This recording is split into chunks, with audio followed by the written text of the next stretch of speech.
Radio, ladies and gents, welcome back here. Court 1, Day 8 finals are underway. We've got the second under-19 semi-finals men's playoff here.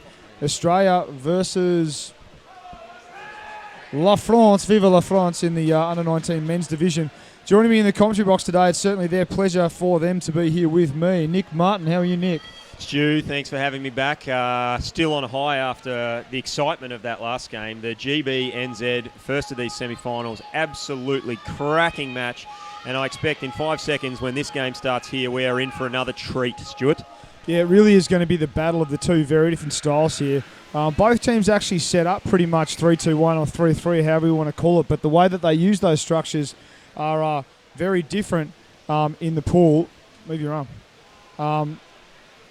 So it is going to be very interesting to see what happens here. As you can see, the competitors on the right-hand side of the French attack here on the near side wall. They're pretty much underneath the sub-bench of the Aussies, maybe just in front of it as the French press a bit of an advantage here, Nico.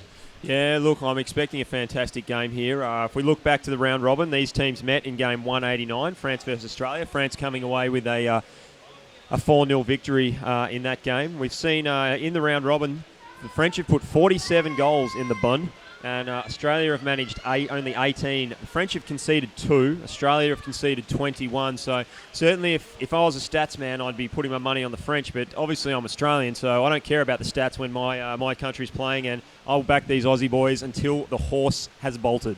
Yeah, I mean, you know, as we've proven historically in the past, just because the Australian teams haven't scored a lot of goals doesn't mean they won't win games, particularly in the final series when the pressure is on. Certainly, it certainly is an Australian trait to soak up a lot of pressure and then come up with some kind of attacking solution. As you can see, the French pressing the attack here. The Aussies under pressure having to defend this nice French drive. As the buzzer goes, the referees are going to come to the surface. We'll have a look and see what they're saying here, as I believe that is Samurai Hugo there.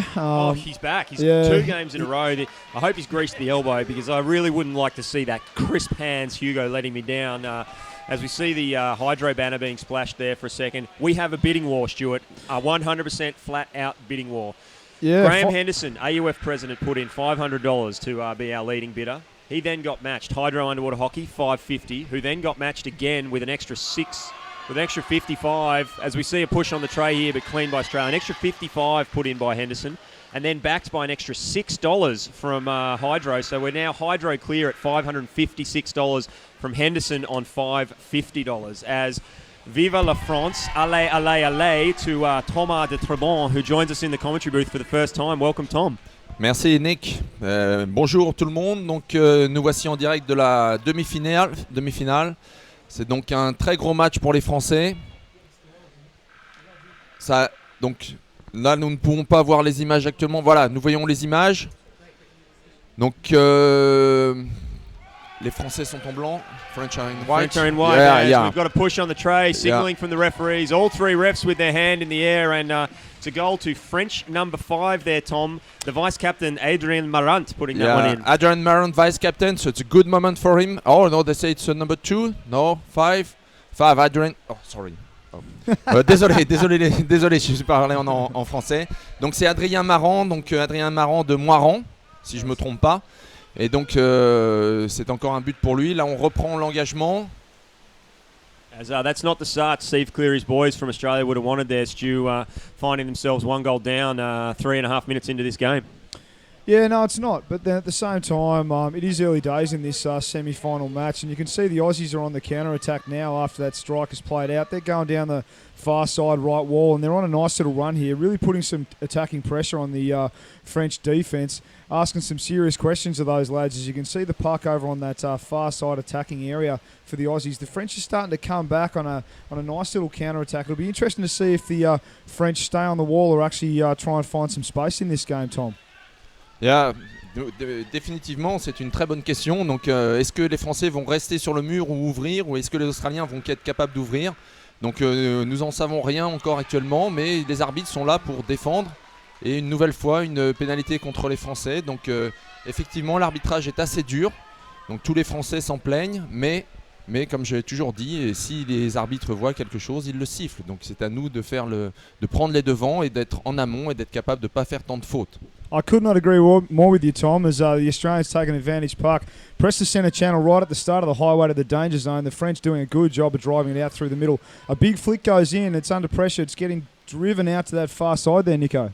Yeah, we just see the French fullback making easy work of that one. That's the number 2 there from France. Romuald Paiser putting that one out to the wall, Tom. Yeah. Oui, Romain donc apparemment fait un bon travail en défense pour renvoyer tout le monde. Donc, mais il ne faut pas oublier que si les arrières font un bon travail, c'est parce que les avants sont là et sont là pour bloquer les attaques adverses et renvoyer tout le monde sous la pression. And a lot of people often asking why Tom stayed on the commission for so long, and we've just learnt that it's because he can speak for so long, so quickly without taking a breath, Stu.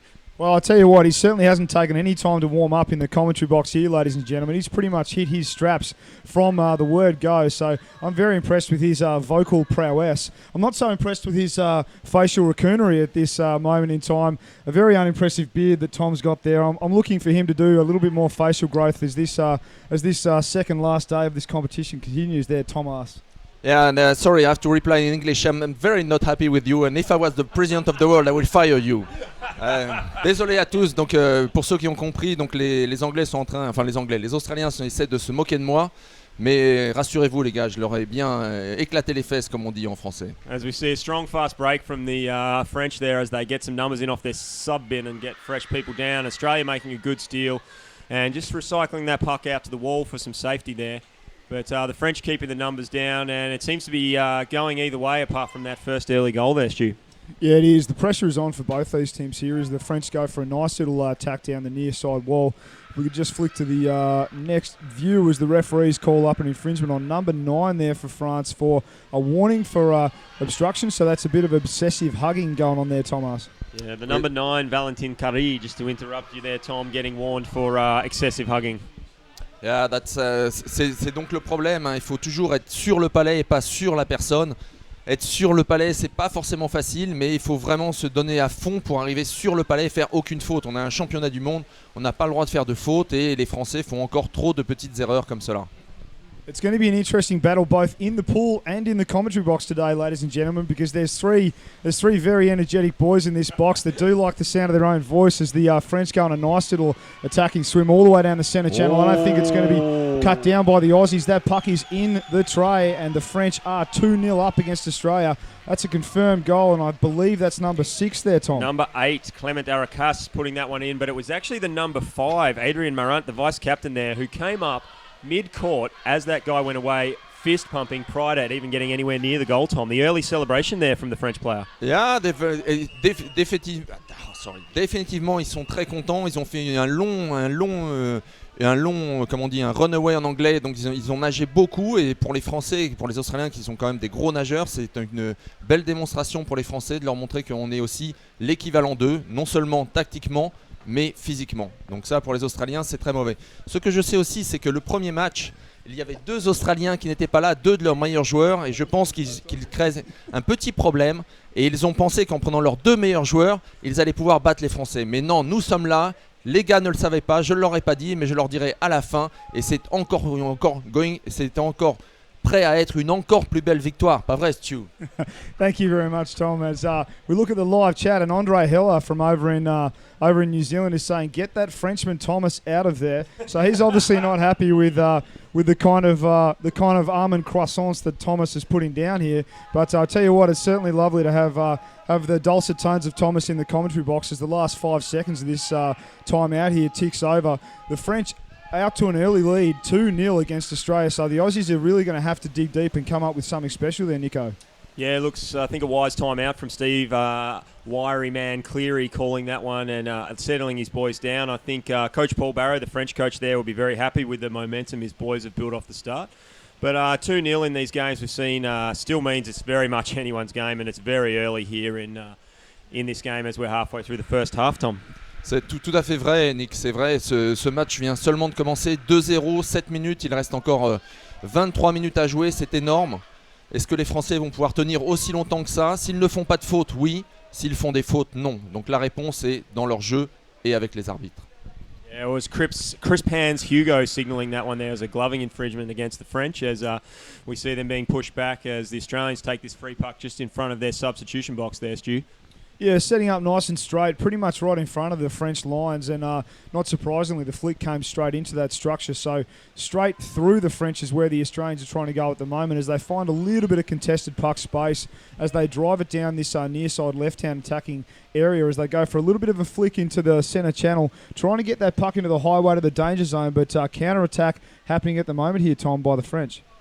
Oui, donc effectivement, les Australiens mettent une grosse pression, ils maîtrisent le palais, on les voit encore faire un changement d'aile parfait dans la crosse du joueur qui ne le perd pas, qui repasse sur l'autre côté. Donc là, on arrive un peu dans le fond du terrain, c'est pas facile à voir, mais on peut être sûr que c'est la même chose que ce que nous avons vu. Les Français sont là, les Australiens sont là. Tant qu'il n'y a pas de faute, je dirais l'avantage est aux Français, mais il faut continuer. We've got some heavy signalling on the far side there from the referees. Not happy with something he saw on the wall, and it's a stick infringement against France, and the French being pushed back here as we have Remy coming in for some highlight reel for his video of you, Thomas. You just can't keep your mug off the screen. Yeah, no, it's... désolé en français, ouais. C'est pas facile, hein. Il faut comprendre ce qu'ils disent en anglais, prêt à parler en français. It's a new exercise for me. I'd rather do it in English because I can make fault very easily. Donc le faire en français c'est très dur, les écrans sont tout petits, on est comme vous, on voit pas forcément très bien. Rémi vient en plus nous filmer, donc on sait qu'on est sous la pression, mais encore une fois les Français mettent la pression, on les voit bien nager, garder le palais, on voit les arrières qui viennent défendre et aider avec les ailiers. Effectivement c'est un gros match, nous le savions bien, pas vrai Stu? Tip of the hat to Thomas there, being the only bilingual speaker in this commentary box that has a microphone, so he's certainly got one up on me and Nico. As you see the play carrying out on the defensive area of the Aussies here in the centre channel. So danger time for the Australians. A nice little reverse curl steal there by the Aussies as they drive the puck out to the near side wall. Met there by the French opposition, and the Frenchies doing a good job of just holding the Aussies up, really not letting them out of the out into the space too much in this first half there, Thomas. Exact. Définitivement. C'est un gros match que font les Français. Mais c'est la faute aussi des Australiens. Les Australiens doivent se réveiller et veulent et doivent renvoyer un gros match. Ils sont chez eux. Il ne faut pas oublier qu'ils sont chez eux. And when you are at home, as always said, it's very dangerous. Everybody is watching, so maybe they're going to wake up. I think the game is the least of people's worries here, Tom. We've got a few people weighing in the chat. Rob Tinkler. These Frenchies swim much faster than Tom. Todd Canavan is get that Frenchman out of there. Andre Heller, Thomas CS petit problème. Then we also have Duina Lachol saying, can we have Remy instead of Tom in order to have real comments, please? I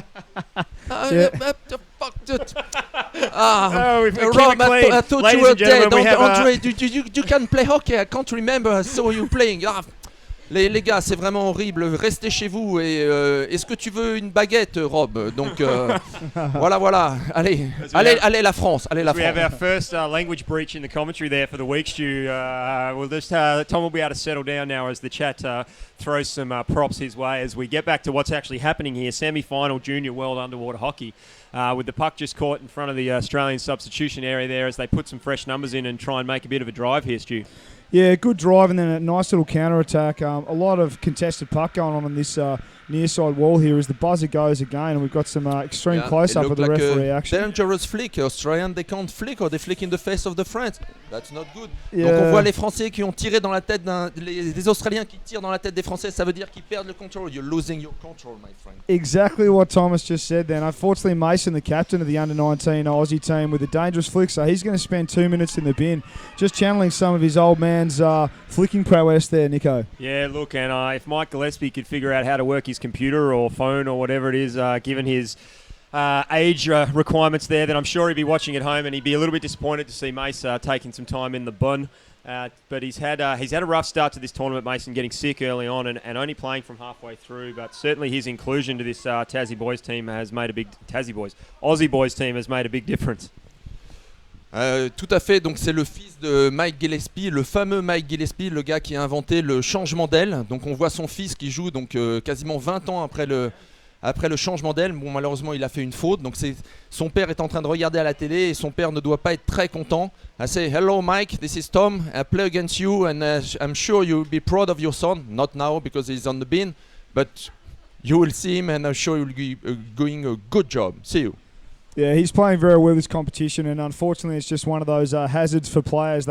Sometimes you just can't do much about going to spend some time in the sin bin, especially when you launch a flick and someone just rolls their head in the way of the puck. So unfortunately, Mason, watching from the sideline as his team with one player down, competes against this very strong French outfit here as the buzzer goes again.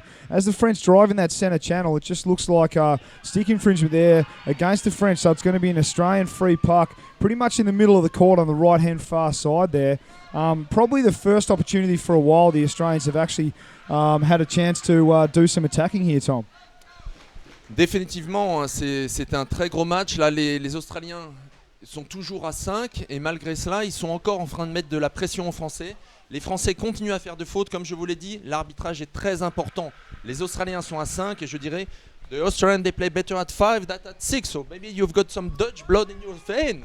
Very strange. Very true. There probably has been some inbreeding from over in Europe happening in Australia, ladies and gents. We're certainly not I've lost my words. Thomas has got me there as the Australians have a free puck set up on the far side.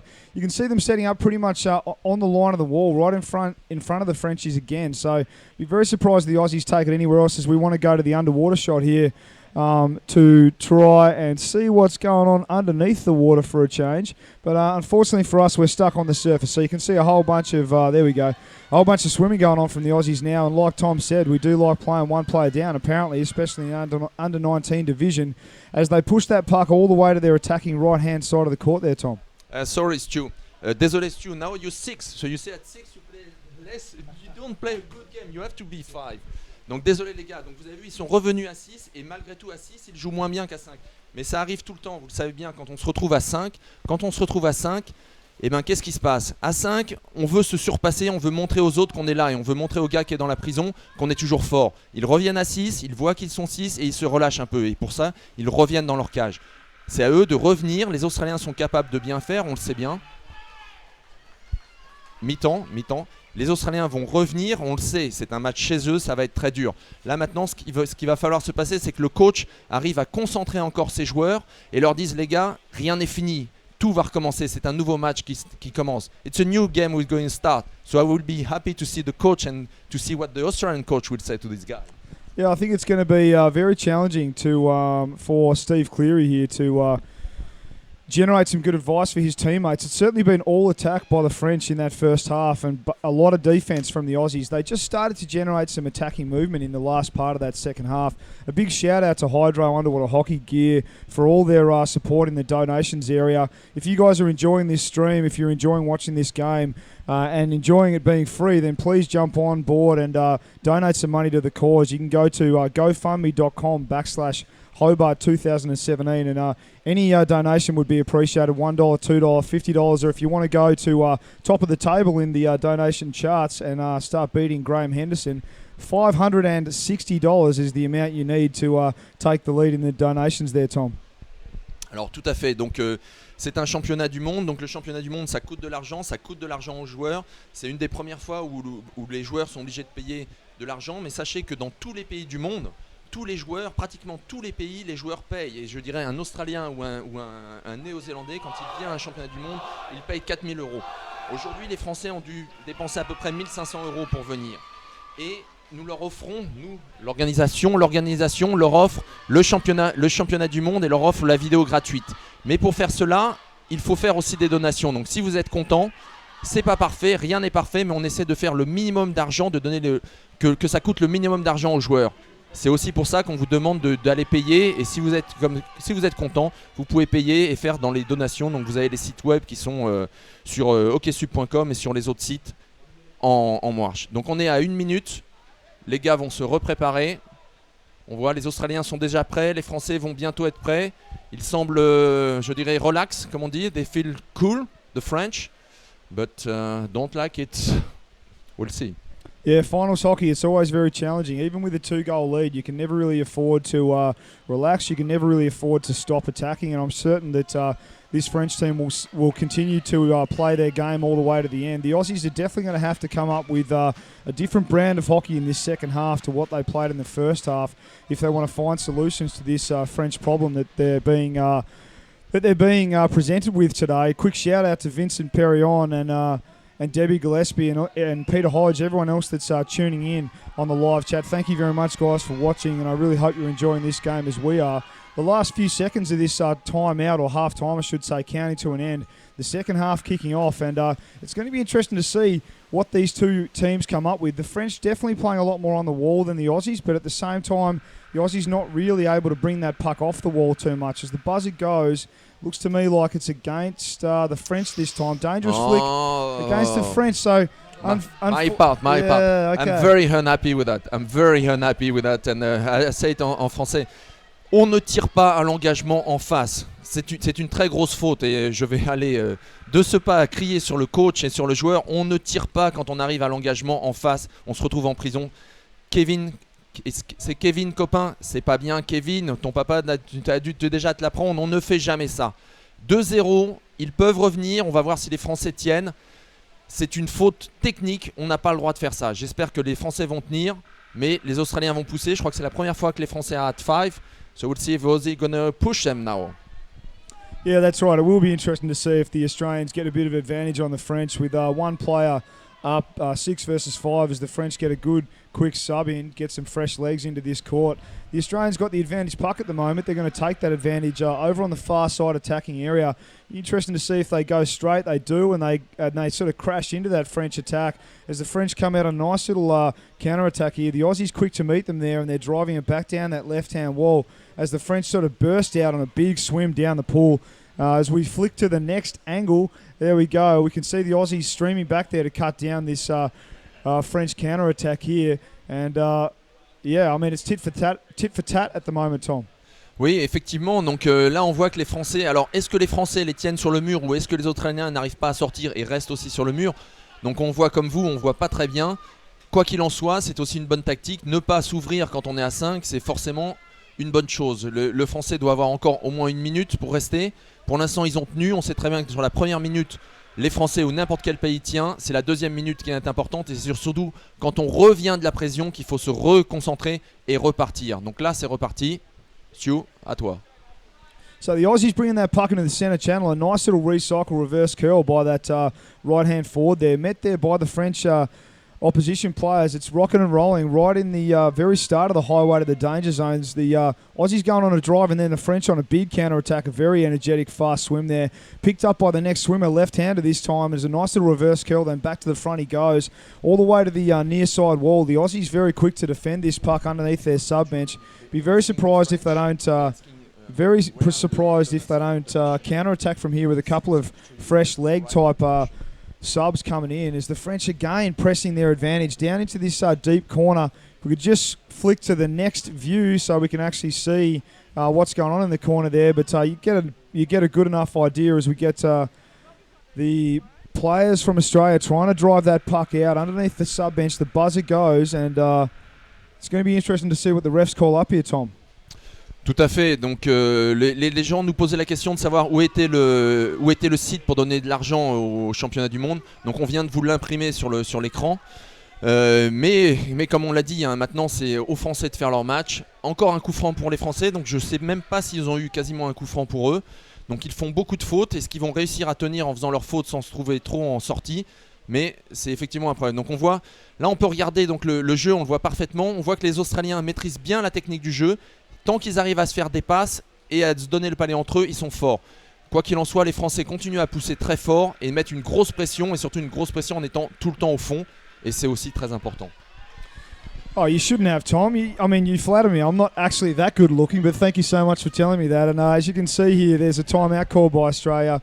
So there's going to be a minute's rest, I believe, or maybe I've called the wrong call. No, it's an actually advantage puck for the French. So the Australians get pushed back. Another opportunity for the French to assert their attacking dominance on this game. The Aussies, another opportunity for them to show us just how good they can defend as they drive that puck on a nice little outside 45 run to this near side of the court. They're met there very aggressively by the French team again. So spending a lot of time in this attacking left-hand corner of the French team there, Tom.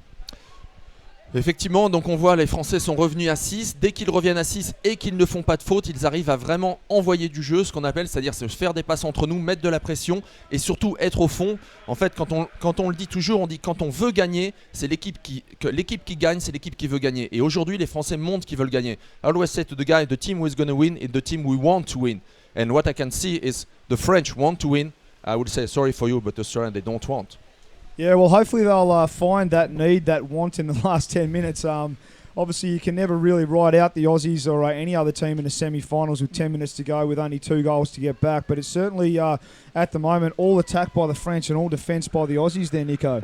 Yeah, as we see referee number 5 looking for a player, plucking them out here. It's an obstruction and a warning against number 7, which I believe is Hunter Jones. Yes, I'm correct in that, as the young West Australian player there, just putting his body a bit too much on the line in that play, as we see Australia pushed back onto their own defensive 5-metre line here, Tom. Donc effectivement là on voit que peut-être c'est un tournant du match, c'est-à-dire que les Français faisaient beaucoup de fautes, maintenant les Australiens commencent à faire des fautes. Est-ce que c'est encore une faute? Ah, une faute pour French. Crisp hands, Chavez there, he's quick onto that one. Number 3 from France, that's voyez. Bastien Bellor. Bah, je pensais que c'était le tournant du match, mais là les Français recommencent à faire des fautes. Attention les Français, pas de faute, no fault as we always said when we are a coach. It must have been an all right fault, because Adrian Marant there, the vice captain, giving a thumbs up to the referee on that one. So, oh, well, there's nothing wrong with being positive, I guess, as this game continues. And back down under the water the camera goes. Hopefully you can see the guys swimming over there to the far side. And there we go. We can see the players again in this defensive right-hand corner for the Aussies, attacking left-hand corner for the French. The puck's all the way on the back wall, and there's a lot of very vigorous play going on. A gloving foul there against the Frenchies, so the Aussies are going to get an advantage puck. But up until this point, the Australians really haven't been very good at taking this puck anywhere out of defence there, Tom. Donc là on va voir ce que vont faire les Australiens. Donc les Français sont que 5, les Australiens ont la maîtrise du palais, ils ont un coup franc pour eux, on sait qu'ils sont forts sur un changement d'aile. Ah non, ils vont dans le mur. That's good, they're going to the wall, they play the French game, that's good. Bien joué les Australiens, continuez sur le mur, c'est là où il faut aller. Yeah, I think Paul Barrow will be pretty happy with how his team is progressing at the moment, and I think if the Australian boys continue to play this close style of game, then the French strength and tight structure is going to keep them wedged up this end of the pool. As we see Hunter Jones, the French player getting back in there, sorry. So that's Bastien Bellor rejoining the play, and the French back to 6 there, Tom. De retour à 6, effectivement. Donc là, les Français vont pouvoir mettre la pression. On a vu à 5, ils mettaient les Australiens sous pression. Donc à 6, normalement, on doit les mettre sous pression, faire tourner le palais et le rentrer dans le but. Donc là, on va voir pour qui est la faute. Chris Hugo there. Look at that stick infringement signal. He has just got that. That's an art, Stuart. Yeah, he really is a samurai of the referee arts, that's for sure. A real ninja of the hand signals as he's pushing the French back and giving this advantage puck to the Aussies again. I'll tell you what, though, the Aussies really are going to have to change the way that they're playing. They're setting up very straight. They're setting up very un-Australian-like, and where they're taking the puck is seriously the same place over and over again. So, unfortunately, as we all know out there, the Aussies do like and do kind of need to find the space every now and again to sort of assert their dominance on the game. They are going for a bit of a drive now, so they've certainly got the bit between their teeth. But they certainly are going to have to find a different line to run if they want to really take it to this French team, Tom. Stu, I have to stop you. This is not Australia. This is the Kiwi playing. They play up the wall. I think that's the wrong thing working, guys. Les gars, on joue pas l'Australie, on joue la Nouvelle-Zélande. What the fuck are you doing? Yeah, Qu'est-ce que vous faites? Que faites-vous? It's amazing what can happen with a junior team like this, and I think the Australian boys started in a really positive mindset, started moving the puck around, and then the French get that one chop out of a switch, they get that one really good swim away for that second goal, and all of a sudden we see the Aussie boys questioning their movement of the puck, Stu. Yeah, that's right. And unfortunately, as we know and as we've seen, this game has certainly been attacked most of the time by the French and defended most of the time by the Aussies. So, unfortunately for Australia, with only 6 minutes and 15 seconds to go, they are really going to have to come up with something very creative and different to what we've seen in this game so far to take it to these French players. At the moment, the Frenchies are really eating a whole bunch of very sweet, delicious almond croissants in there, Tom. Oui, c'est un bon moment pour nous, mais attention, il reste encore 6 minutes. 6 minutes, tout peut se passer. Là, on voit le numéro 5, Adrien, le vice-capitaine, qui essaie de parler aux arbitres. Jamais, on ne parle jamais à un arbitre, surtout quand on est vice-capitaine. L'arbitre a toujours raison. Quoi qu'il arrive, il semble qu'il y ait un temps mort d'arbitre. Non, temps mort pour les Australiens. Effectivement, qu'est-ce qui se passe? Quand on peut voir les matchs, regardons comment jouent les Australiens. Les Australiens, dès qu'ils vont en contact, soit ils passent le français, soit ils se font claquer par le français et tout de suite ils se retournent et ils donnent le palais.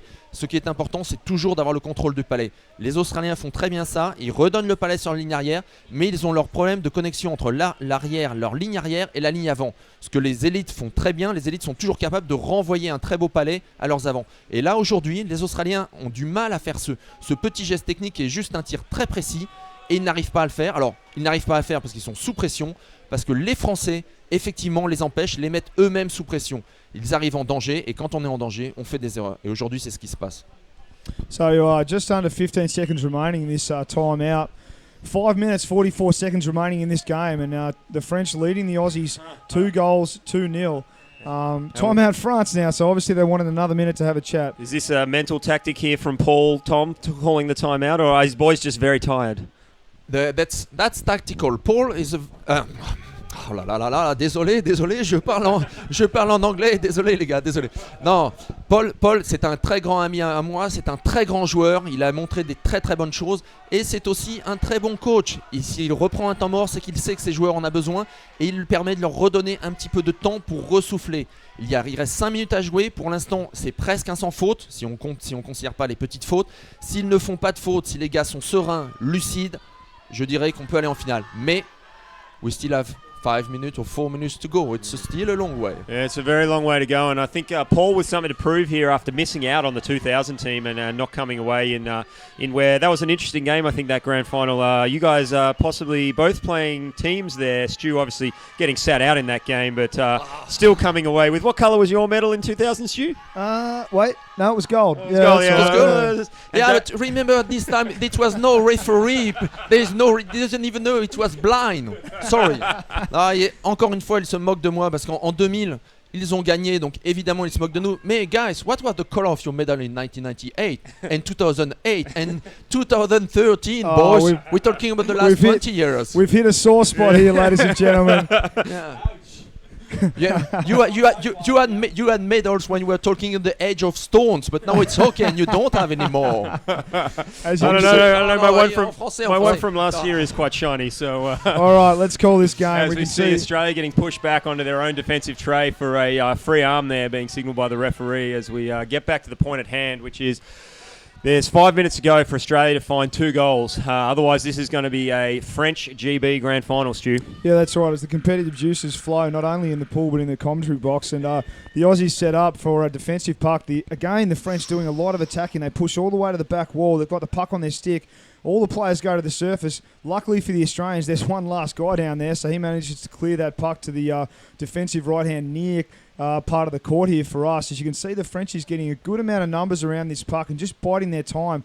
They know they're 2 goals up. They know they've got the advantage, and the clock is ticking for Australia. 4.5 minutes, not an impossible ask, but they really are going to have to come up with something special, something new in this game for them to really create something here. As you can see, there's a fierce contest going on in this near side wall, Tom.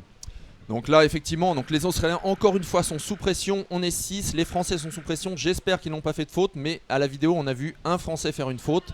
Et voilà, la faute est contre les Français. Je suis en face de la vidéo. Les Français ont fait faute, pas de faute. Encore une fois, on ne doit pas faire de faute quand on joue. On est à 4 minutes. 4 minutes. Not so far now, not so far. No, it's getting close. The French certainly closing this game out strong, and it's crowd favourite Adrian Morant there getting warned for obstruction by crisp elbow Chavez as the puck gets moved with a strong drive here from Australia across the pool. Could this be the inspiration the Aussie boys need to find a number on the score sheet, Stu? It certainly could be, as you can see the puck coming back into the centre channel, carried by the French there, picked up by the Aussies, closely followed by the French forward there. Nice little steal. He's under pressure, but he manages to get that puck and go on a nice little straight dive. So putting, again, a lot of attacking pressure on the Aussie defenders. So, you know, the Aussies were looking like they were going to open up the play. But as we all know, you've got to sort of commit to it for a long time in order to find the space. The referees are pulling up an infringement just at the point where the French take that puck into the start of the highway to the danger zone. It's going to be against the French here. An advantage puck for the Aussies right in the middle of their defensive half there, Tom. Donc effectivement, on voit les arrières australiens défendent bien. Les avants australiens défendent bien, mais ils n'arrivent pas à attaquer. Ils n'arrivent pas à attaquer parce qu'on les met sous pression. Donc encore une fois, on le voit, ils ont un coup franc pour eux. Ils donnent un bon palais, mais ils le donnent quasiment dans la crosse française, la crosse blanche. Ils se trompent de couleur. The Australians, they flick to the white, so that's not good. But that's good for the French. It is good for the French, as it's really time for these Aussie boys to put it all on the line, and at the moment they're just missing a gear and not quite able to kick it up to speed, and no one really willing to grab the bull by the horns and throw themselves into the fray, as the French will quite happily let this close out in this attacking corner here unless something magical happens. You go. Yeah, I think donc les Australiens, les commentateurs australiens le voient comme moi. Les jeunes Australiens ne sortent pas du jeu, ils ne jouent pas l'Australian Way, as we call it. Ils ne jouent pas l'Australian Way et ils vont perdre face aux Français. Là maintenant il reste 2 minutes, c'est fini. Donc 2 minutes, sauf si les Français se retrouvent à 3, là c'est fini quoi. So the Aussie boys being called up there for obstruction, or in other words, a whole bunch of friendly excessive hugging, as they push back and they've got to set up a line right in deep defence. The French are getting a couple of subs in and taking this advantage puck. They drive a nice 45 line, flick it out into the middle of the centre channel on a square flick, and then try and get around the outside of the Aussie structure. The Aussies quick to meet them there. It's straightening up, so it is going to be interesting to see who gets possession or good possession as it gets driven on the very corner of the tray. I think the Aussies have cleared it over to that far side there, Tom. Donc tout à fait, on a vu le coup franc français qui a été bien tiré, on s'est fait une passe, 2 passes, on les a mis sous pression, on n'a pas réussi à prendre la 4e passe pour mettre le palais. Là les Australiens défendent bien, c'est ce qu'on a vu, ils sont capables de bien défendre, ils vont dans leur coin, ils défendent bien, ils savent qu'ils doivent défendre, malheureusement pour eux, 1 minute 23, on n'est pas là pour défendre, on est là pour attaquer. Et je pense que c'est la fin du match pour l'Australie. Yeah, with just over a minute to go, as Tom said there, it's going to be a struggle here. The Australian boys shown a valiant defence in this second half, managing to keep out what is a very strong and aggressive French unit, but it's just a matter of not being able to put some pressure on the scoreboard and not willing to take enough risks here for the young Australian boys. But this will be a great learning experience for them as we close out the last minute here, Stu. The French are going to take this one away. Yeah, well, it definitely looks like that. I mean, 50 seconds to go. Technically, that is enough time to score 2 goals, but that's the serious positive side of my personality coming out there, because if I was a realist, I would say that what you just said there, Nick, is true. And it's going to be very hard for the Aussies to come back from 2-0 down with only 50 seconds remaining, Tom. It's not very hard, it's finished, guy. Sorry. I did just say that, so Stu's just a bit more optimistic than me. You never know. I know he's already burnt his time out, so they can't kill that 30 seconds. The problem is not to score 2 goals. The problem is the referee to bring back the puck in the middle, and they can't. And for that, I'm sure. Donc là, effectivement, techniquement, ils auraient pu mettre 2 palais, mais les arbitres ne seront jamais assez rapides pour remettre 2 palais au milieu. Et donc là, techniquement, c'est fini. Les Français vont aller en finale. Ils ont fait un gros match. On l'a vu. Ils sont venus attaquer, ils sont venus défendre. Ils ont été à 5, ils n'ont pas pris de but à 5. C'est une grosse équipe de France qui va aller en finale. Ils devaient y aller, ils y sont. Il reste tout à faire. Yeah, so look, a great effort by the French in this game. They're going to come away here with 2-0 victory. Managing to put those early goals in and then really just lock up the game and keep it where they want it, tight in their structure. And the Australians not willing to pluck that out and get rid of it. As I'm being yelled about, my microphone falling apart, as Chris Chavez is just screaming for a call here. His arm is going mental. We've seen the clock stop as they point to him. We've got a ref's timeout being signalled here. It's all happening. Does annoy me a little bit when refs start doing this. A ref's timeout with 12 seconds to go when you're 2 goals down. What exactly are we stopping the game for here, Tom? I'm not a ref anymore, but I can tell you if I was a ref, I will have let the game flow, because for 12 seconds, nothing will happen, and now it's semi-final, so even if they score 1, no one cares. Okay, so we've actually lost the buzzer. Hopefully common sense prevails here and they just play the last 12 seconds of this game out, or they just kill the last 12 seconds of this game. One of the two. Chris Chavez, he's taking a moment to oil up his wrist.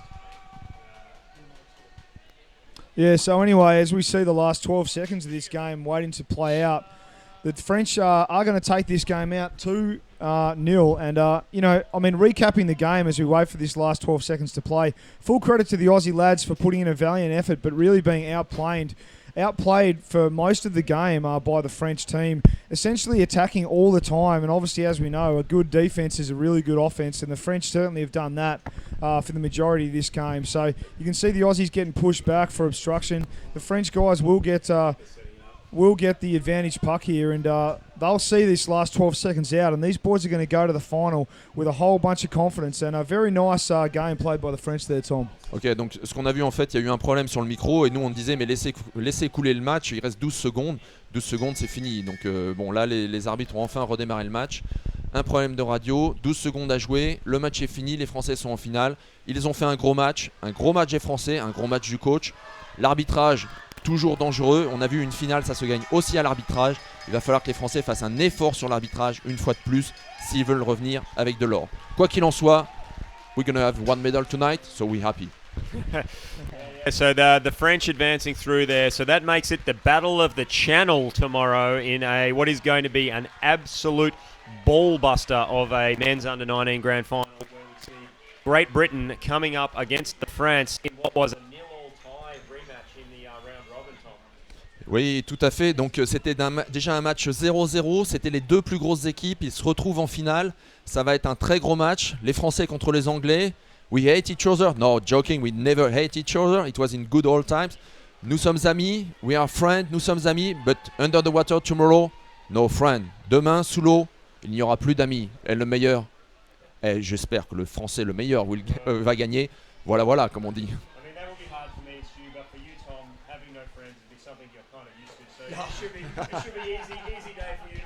Ouais. Merci beaucoup mes amis, merci. Who needs enemies when you've got friends like us? Thank you very much for joining us in the commentary box, and we'll see you in 4 minutes and 20 seconds for the next game in Court 1, which will be the New Zealand under-23 women against GB under-23 women. There you go, ladies and gents. See you soon, and see you on the poolside. Cheers. Ok, donc